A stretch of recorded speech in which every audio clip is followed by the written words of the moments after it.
Okay. So, and in terms of what we eat, are there healthy fats, or are they all fats are not No, healthy?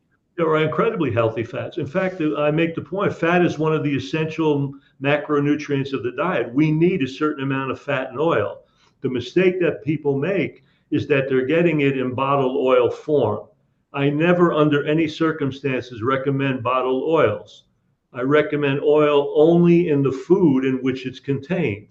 If you took a piece of romaine lettuce and just did this with your fingers, you'd see all oil on your fingertips.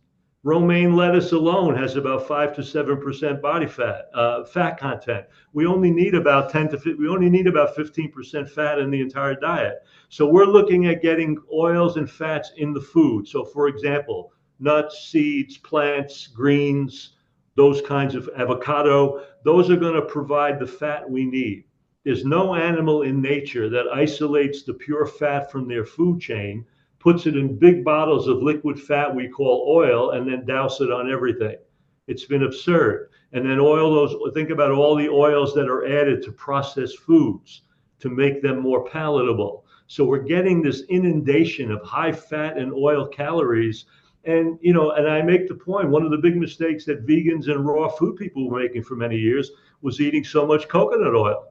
And it's a huge mistake because coconut oil is more saturated than lard, than animal fat.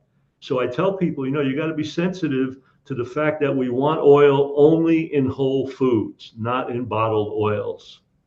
See the full video with Frank Sabatino and more about his new book at my website, rawlifehealthshow.com. Look for the description and the link. Thank you.